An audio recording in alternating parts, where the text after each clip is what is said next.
My husband's best friend bet him I'd cry when they served me divorce papers at Christmas dinner. Women are so predictable, he laughed. I signed immediately, then handed them a wrapped present. Their faces dropped when they opened it. Do you think she'll cry when she reads them? His best friend chuckled from the living room. They didn't realize I was in the hallway holding a tray of drinks, feet frozen, breath halted, pulse roaring in my ears. Brandon's voice followed, light and smug. She'll crumble. Women always do. That was 5 days before Christmas. Before we go deeper, thank you for being here. If you believe no woman should ever feel powerless in her own home, hit subscribe. It's free and helps us reach others who need strength, not silence. Now let's keep going. But this story didn't start there, not really. The unraveling began long before they wagered on my tears. It started with laughter. Always laughter. You know I could leave you tomorrow, right? Brandon would joke at dinner parties, eyes twinkling with faux affection as he rubbed my shoulder. Everyone chuckled. So did I. But inside something shriveled, tightening like a knot behind my ribs. People didn't see the weight of those words, not how often they came or how easily. They didn't notice how I stopped wearing my red dress after he scoffed, trying too hard, aren't we? Or how I started checking his tone before I spoke in public, praying my sentence didn't shift into a monologue about my flaws. He never shouted. Never raised a hand. Brandon was smarter than that. His words were blades dipped in honey. Don't embarrass me in front of my boss. You know you're lucky I'm still here. I mean, come on, what else would you do without me? Each comment arrived with a grin, a chuckle, a clink of his whiskey glass. I'd smile back. I had learned to smile. At first I defended him to friends. He's just sarcastic, I told Jenny, my childhood best friend, after she caught one of his remarks at a barbecue. He doesn't mean it like that. She didn't look convinced. He doesn't have to mean it. You look like you're disappearing. Maybe I was. I stopped posting on social media. I started missing book club meetings. Calls from my sister went unanswered more often than not. My world became smaller, centered around Brandon's moods, his rhythms, his thresholds. He liked control. Subtle control. When my mother came to visit, he made sure to remind me how messy I'd left the kitchen. Loudly. When I forgot to pick up dry cleaning, he'd mutter under his breath, useless. Just loud enough for me to hear. Just soft enough to deny. Still, I convinced myself this was marriage. Maybe not a fairy tale, but stability. Longevity. At least he didn't cheat. At least he wasn't violent. At least. Then came the gala. We were 2 glasses of champagne into a company fundraiser when he turned to me, eyes glazed with alcohol and contempt. You're just like the rest of them, he muttered under his breath as the CEO walked by. Always wanting more. Always clinging. Needy. My mouth went dry. My face stiffened with the familiar flush of shame. I didn't ask what triggered it, I rarely did anymore. When we got home, he slammed the door and went straight for the liquor cabinet. I followed him with measured steps, poured him another drink and handed it to him with a smile I had practiced to perfection. You know, I said gently, maybe we should sign something. Just in case. You always joke about leaving. Why not make it official?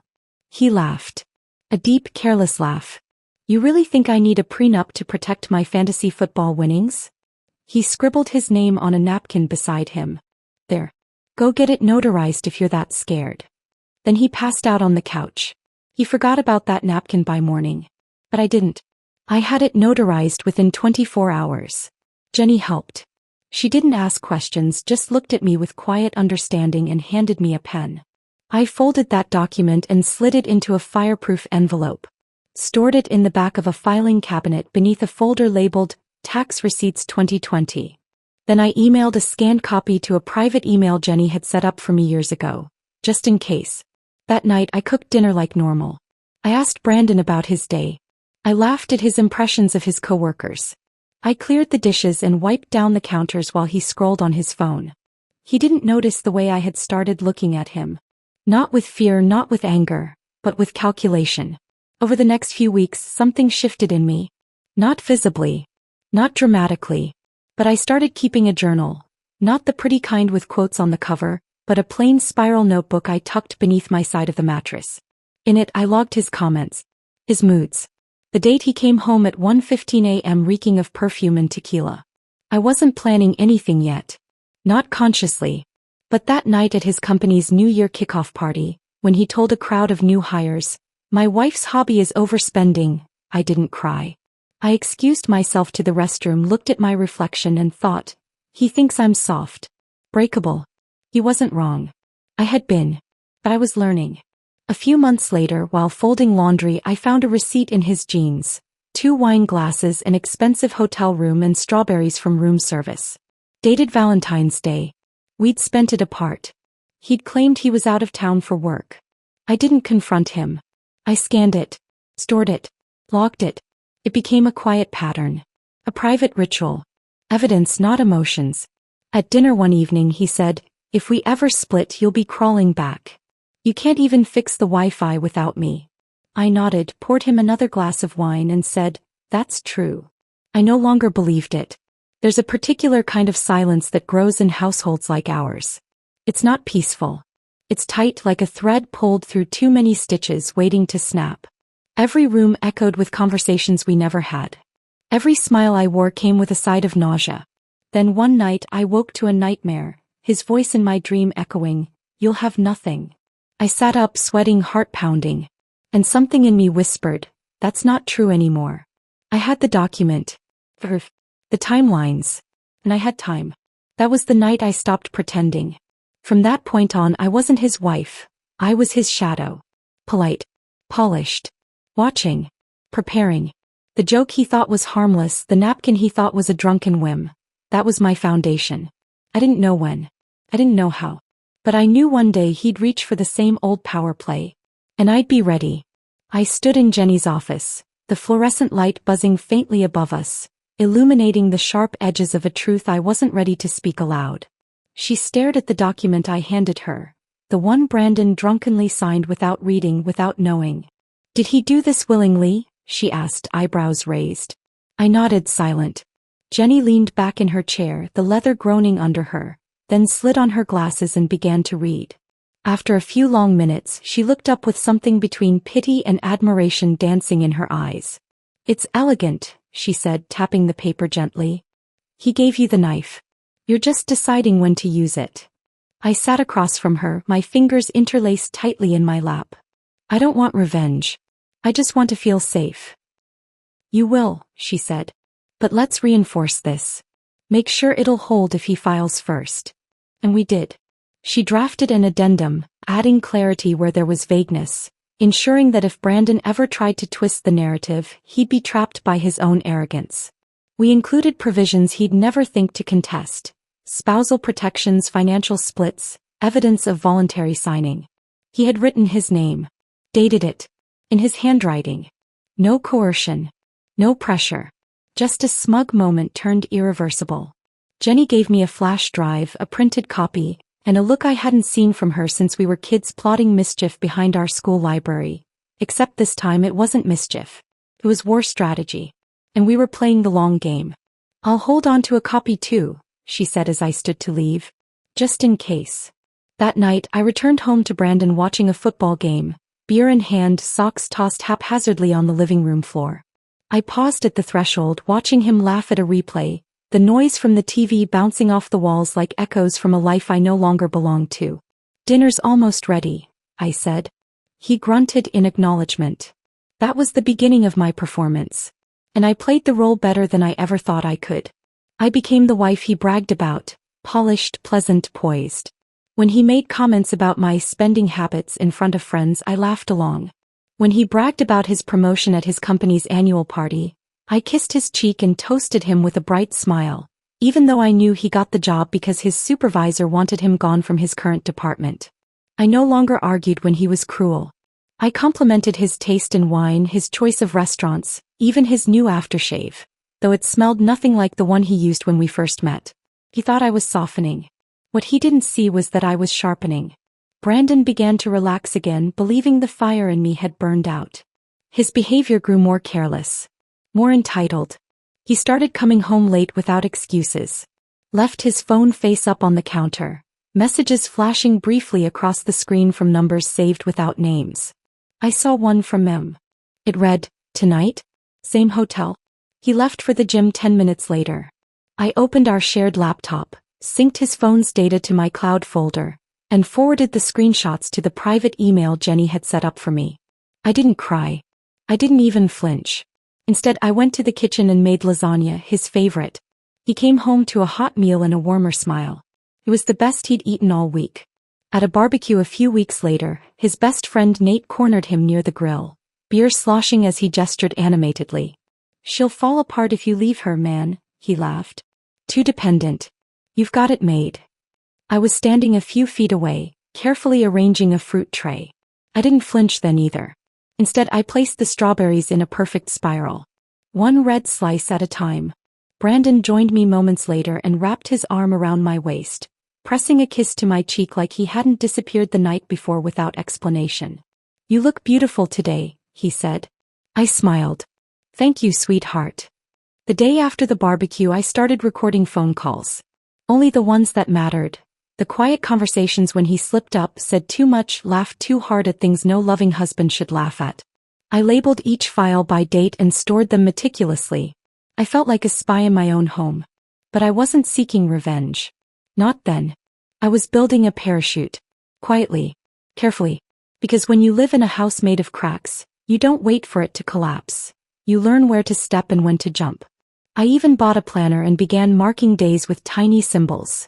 An X for his late returns, a star for suspicious charges, a dot for lies I could prove. To anyone else it looked like grocery lists and meal plans. To me it was a map. Eventually I stopped reacting at all. I became a mirror. He saw in me only what he wanted to see. A woman who had stopped resisting, who had shrunk herself to fit neatly into the narrow space he'd carved for her. And so he got bold. He started leaving cash out in the open, large withdrawals he never explained. He went on business trips with luggage full of cologne and pressed shirts he never used for Zoom calls. One day I found lipstick on a receipt. The shade was called Temptress Red. I wasn't offended. I made a note. The final confirmation came 2 weeks before Christmas.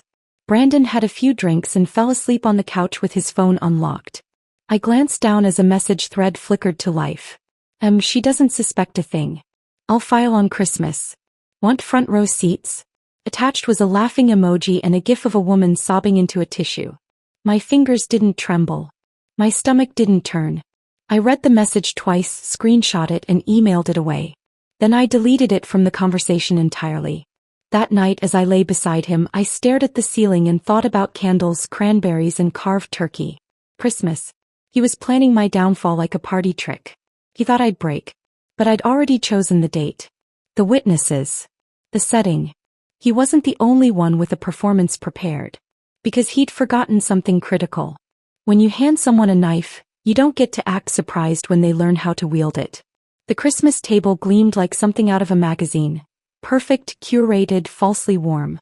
A flickering garland framed the windows, candles flickered in glass holders, and the roast turkey glistened beneath Brandon's carving knife as he grinned like the proud patriarch. He wore the sweater I bought him last year, maroon with small reindeer stitched across the chest. The irony of that, me dressing the man plotting my undoing, was not lost on me. My sister Beth passed around her famous spiced wine, cheeks flushed from both the heat and the alcohol. Brandon's parents chatted about their retirement plans. Everyone looked so content, so unaware. I moved among them like a hostess on autopilot, refilling glasses, smiling with my teeth but not my eyes. Beneath my dress, my legs trembled, not with fear but with anticipation. My heart beat a steady rhythm. Tonight. Tonight. Tonight. Brandon caught my eye once while slicing the turkey and winked. He had a look about him. Overconfident, self-satisfied, the way he used to look before his sales pitches closed. I matched his smile with one of my own, warm and unreadable. Let him believe he'd won. Best bird yet, his dad said, chewing with gusto. Steph's perfected the recipe, Brandon added, placing the platter on the table like a trophy. She's had plenty of practice. What is this, our 7th Christmas? 8th, I corrected gently, sitting across from him. He raised his glass. Well, here's to 8 more. Or, however many we last. His voice held that cruel lilt again, the one he coded in humor to keep his jabs casual, deniable. Laughter rose around the table. I chuckled too, brushing a non-existent crumb from my napkin. As plates emptied and the buzz of wine settled into the room, I noticed Brandon's best friend, Nate, whisper something in his ear. Nate was already tipsy, eyes glassy, smirk lopsided. Brandon nodded and stood up, slowly tapping his glass with a butter knife. "All right," he said, clearing his throat. "Before dessert, I have a little something for my lovely wife." I glanced at Beth, who gave me a smile of genuine delight, expecting maybe a necklace or a handwritten note. Brandon reached into his blazer, pulled out an envelope and walked over with the smugness of a man who believed he was delivering a grand finale. "Merry Christmas, babe," he said, placing it in front of me. A quiet chuckle escaped Nate. No one else laughed. The envelope was out of place, plain white, no bow, no card. I looked at it for a moment before opening it calmly. The table hushed. My eyes scanned the first line. Petition for dissolution of marriage. Already signed. Already filed. He had even highlighted a section at the bottom like a schoolboy showing off his work. I looked up. His smile was wide. Expectant. So I smiled back. "Thank you," I said softly, almost sweetly. Pause. A flicker of confusion passed across his face. Nate shifted uncomfortably beside him. I reached into my clutch and pulled out a sleek silver pen. Clicked it. Signed the papers in one elegant stroke. Dated it. Capped the pen and handed them back. Done. I could feel Beth stare on me wide-eyed. Brandon blinked, caught off guard. "That's it?" he asked, voice too casual. "That's it," I echoed, sliding the envelope back toward him. Then, without missing a beat, I reached under the table and lifted a gold-wrapped box, placing it right between his plate and his ego. "What's this?" he asked. "Your real gift," I said. He hesitated, then tore at the wrapping, revealing a leather folder. He opened it, and the moment he read the first line, the color drained from his face. His lips moved silently for a moment, reading. Rereading. Dated. Notarized. Ironclad. The prenup he had laughed through. Signed with the same hand now clutching the edge of the table. "What is this?" Nate asked, leaning in. Brandon didn't answer. So I did. "It's the agreement Brandon signed nearly a year ago. It's been updated, reinforced, and filed." "But I filed first," Brandon said, as if that nullified reality. "Which makes it legally binding under your terms," I replied with a calm smile. "Every asset. Every clause. You gave it to me." Nate's mouth parted slightly. "Holy. You okay, man?" Beth's husband asked from across the table. Brandon didn't respond. His eyes were still glued to the document. The same eyes that once scanned spreadsheets and contracts for inconsistencies missed this one glaring clause in his own life. And then I reached into my purse again. "One last thing," I said. I placed a small square envelope on the table, thinner than the first. He stared at it as if it might explode. He opened it slowly, brows furrowed. Inside was a sonogram photo. Brandon looked at it, then at me. "I'm pregnant," I said, my voice even. 8 weeks today." His expression cracked just slightly. His eyes darted around the table. For a fleeting moment he smiled, almost involuntarily. But that smile withered the moment his brain caught up to his ego. Prenup. Pregnancy. Assets. Custody. The room felt like it was tilting. The weight of everything he thought he controlled now pressing down like a slab of stone. "You planned this," he said finally, voice barely above a whisper. I met his eyes, steady and cold. "You bet I'd cry." "You laughed. Called me predictable." "So no, Brandon, I planned nothing. I prepared." The silence was thick, dense with the kind of realization that doesn't crash but creeps. I took a sip of my wine. The sweetness of cinnamon clung to my lips. Brandon's mother pushed her chair back slightly, her face ashen. Beth gently reached for my hand beneath the table, her thumb brushing against mine in quiet solidarity. Nate tried to speak but ended up shaking his head and looking away. Brandon stared at the prenup like he could rewrite it with sheer will. He couldn't. I stood slowly and began clearing the dessert plates that hadn't yet been filled. My hands didn't shake. My breath remained even. "Apple pie or pecan?" I asked the table. No one answered. Brandon sat frozen, flanked by the wreckage of his illusion. And I wasn't broken. I was just getting started. Brandon sat there, shoulders stiff, mouth slightly open, as if the words he'd just said had choked him mid-thought. "You planned this." But I barely heard him anymore. He was staring at the prenup in front of him like it was some ancient curse etched into parchment. Only he'd written every line himself. The room was painfully quiet except for the subtle crackle of the fireplace behind him and the slow clink of a spoon from the kitchen. Even the ornaments on the tree seemed to stop shimmering. Then his eyes dropped to the sonogram photo still lying in his lap. He looked at it like it might vanish if he blinked. The faintest twitch passed through his jaw. "Steph," he started. But I stood straighter. "No." Just one word, calm but firm. He blinked slowly, like he was recalibrating what version of me he was speaking to. His voice cracked slightly. "You don't have to do this." "Oh, but I'm not doing anything," I replied, lifting my wine glass without looking at him. "You already did." To my right, his mother sat hunched forward, lips pressed into a tight line, the pearls around her neck trembling slightly with every shallow breath. His father had removed his glasses and was cleaning them with the edge of his napkin, though they weren't smudged. Beth's husband reached for more wine and thought better of it. Nate, still seated uncomfortably at the end of the table, scratched the back of his neck, the weight of his own smugness now collapsing onto him like a broken roof. My cousin Rachel stared at me from across the table, wide-eyed, her spoon hovering halfway between her mouth and her bowl of untouched sweet potatoes. I scanned their faces slowly, taking in every expression. Disbelief, shame, confusion, awe. It was better than any monologue. Their silence was the standing ovation I never needed to ask for. Brandon leaned back in his chair, running a hand through his hair. It was something he did when he realized he'd lost control.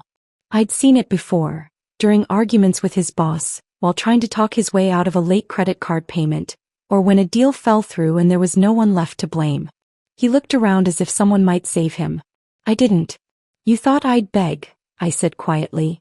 My voice didn't waver. My hands didn't tremble. "You thought I'd fall apart. You were half right." He looked at me again, eyes narrowed. I continued. "Until today." He swallowed. Loudly. That was the moment I saw fear slip in. Not the theatrical kind, no shouting, no tantrum. Just a flicker. A sliver of something real in a man who'd always seen consequences as optional. Brandon opened his mouth again, but before he could speak, his phone buzzed against the polished wood of the table. He glanced at it. Another buzz. Then a third. He picked it up slowly, unlocking it with a shaky thumb. And there was the email from Jenny. Subject line: prenup confirmation, legally binding. I watched his face twist in slow, quiet horror as he read the words. Each sentence tore a layer off his bravado. His thumb scrolled quickly. His lips parted. His skin paled. He reached the bottom, where Jenny had signed it with the firm's letterhead and her usual touch of elegance. She had even attached backup copies with metadata timestamps and everything. Ironclad. "Tell her it doesn't count," he muttered, gripping the phone like it might change. Another buzz. This time it was from his father's email app. The subject line read, "Forwarded, signed prenup, dated documents, FYI." The man he once referred to as a legal dinosaur had just received proof that his golden boy had handed over everything on a silver platter. Brandon lowered the phone like it had burned him. I turned toward Beth, who had been quietly watching everything unfold. "I could go for something sweet now," I said softly, my voice almost cheerful. "Can you pass the pie?" "Which one?" she asked, recovering quickly. "Apple. And whipped cream, please." As she began slicing into the pie, I stepped away from the table, moved to the buffet counter and retrieved a clean plate. Brandon's eyes followed me, still wide, still trying to catch up. I returned to the table and sat beside my sister, placing the pie gently in front of me. From my seat I turned to him one final time that night. "I'll have the locks changed tomorrow," I said simply. He looked like he'd been struck. Then I picked up my fork, took a bite of pie and smiled, not to provoke him, not to perform. Just because the cinnamon was warm, the crust buttery, and the taste reminded me of something I'd forgotten long ago. "Peace." Brandon pushed his chair back, the legs scraping across the hardwood. "You think you've won," he said. I didn't respond. He didn't deserve a reply. He stormed out of the room, leaving the prenup, the sonogram, and the remains of his pride on the dining table. For a few seconds no one spoke. Then Beth exhaled sharply beside me. "I always hated that sweater," she muttered. Laughter flickered through the room, soft, unsure at first, then growing. Rachel laughed nervously. Even Brandon's mother chuckled faintly, covering her mouth with a napkin, though she quickly looked away. I took another bite of pie and leaned into Beth. "Merry Christmas," I whispered. She rested her head briefly against my shoulder. There were no fireworks. No shouting. No overturned chairs or broken dishes. Just a quiet unraveling of power, measured in glances and documents, and a single slice of dessert. The room shifted that night. Not because I changed the dynamic, but because I reclaimed it. Beth stayed the night. After Brandon slammed the door behind him, she just looked at me and said, "You're not waking up alone tomorrow." She didn't have to say more.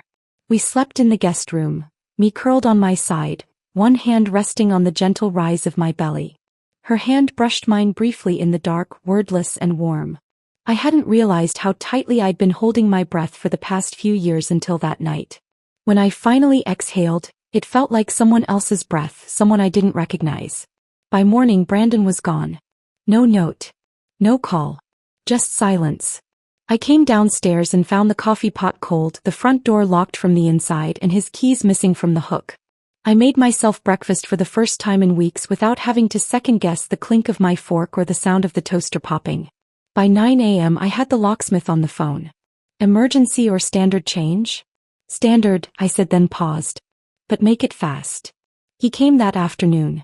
A quiet man with kind eyes who didn't ask questions when I handed him Brandon's old keys and said, "Make sure none of these work anymore." When he left, I stood in the foyer with a new key in my hand and realized this was the first thing I'd owned alone in years. Not the house itself, not yet, but the feeling. The certainty.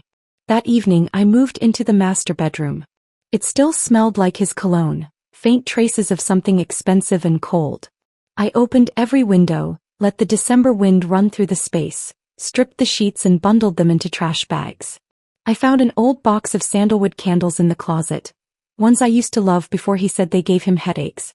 I lit 3, set them on the dresser and watched the light shift across the walls like they were dancing just for me. The next day his mail started arriving with red stamps across the envelopes. Final notice, past due, immediate action required. I stacked them neatly on a side table near the door. I didn't forward a single one. Jenny called that evening, her voice practically bubbling. "You won't believe this," she said. "Actually, you will.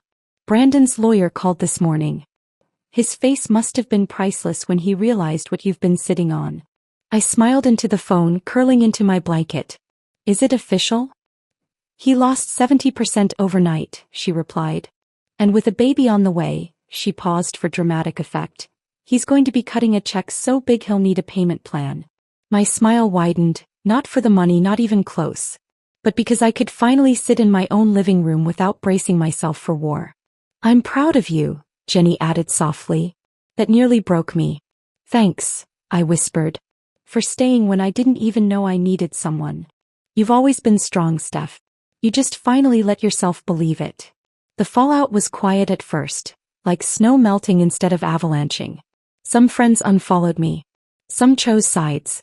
A few sent me cautious texts full of disclaimers and, "I'm not taking sides," but others were bolder.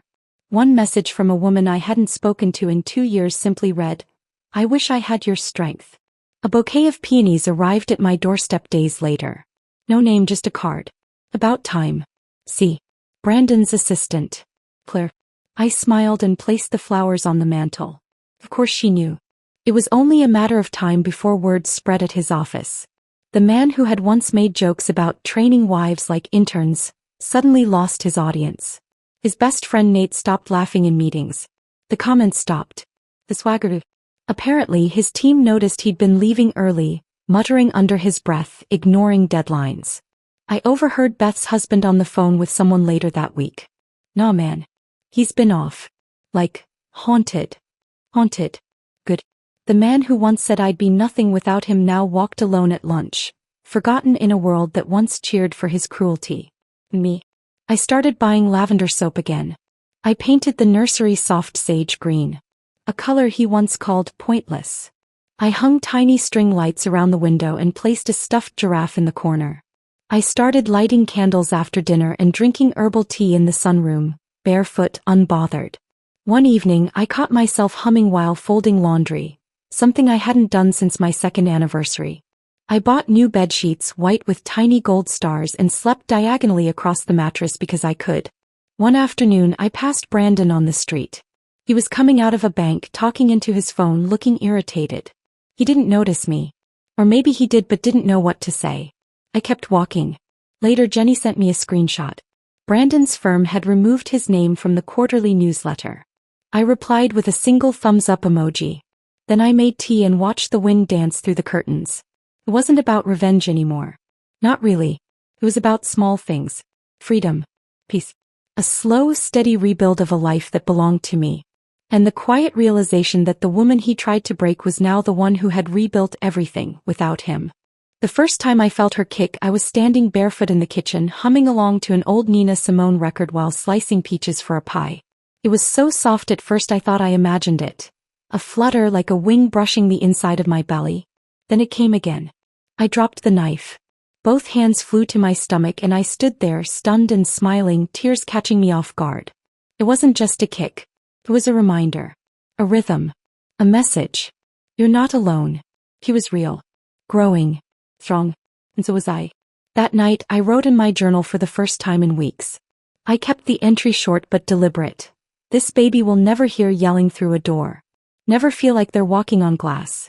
Never confuse fear for love. I underlined the last line twice. My world had gotten smaller, but warmer. Softer in all the right places. My cousin Elena moved into the guest room during my second trimester. She arrived with 2 suitcases and a basket of homemade lavender muffins, wearing her usual oversized hoodie and the same gold hoops she'd worn since college. "I'm not letting you do this alone," she said. "And anyway, you need someone to stop you from eating pickles and ice cream together." We fell into a rhythm almost immediately. She worked remotely from the kitchen table, wore fuzzy socks in July, and didn't ask about Brandon unless I brought him up, which I rarely did. That part of the story was no longer worth repeating. Jenny dropped by every few days with groceries and warm casseroles and baby name books with silly post-it notes inside. Page 37. Do not name her Tiffany. Not because it's a bad name, she explained once, laughing over tea. Just because I had a Tiffany in middle school who cut my hair with safety scissors during art class. We laughed more in those months than I had in years. We didn't talk about court filings or lawyers or any of the old wounds Brandon left behind. We talked about recipes, crib colors, what kind of stroller folded easiest, and whether her ex was secretly stalking her Pinterest boards.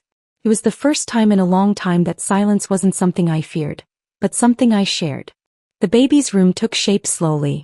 I painted the walls soft yellow and filled it with thrifted furniture I refinished myself, one coat of warm paint at a time. A rocking chair arrived in a giant box, and Elena spent 3 hours trying to assemble it before throwing down the instructions and declaring, "This is your villain origin story." We laughed until our faces hurt. One quiet Sunday I pulled a box from the back of the hallway closet. I knew what it was the moment I touched it. The slight crackle of the satin ribbon, the faint scent of cedar clinging to the edges. Our wedding photos. I sat on the living room floor and opened the lid. There we were, frozen smiles and vows wrapped in white lace. His hands around my waist. My eyes full of dreams that had since burned to ash. I didn't cry. I didn't even flinch.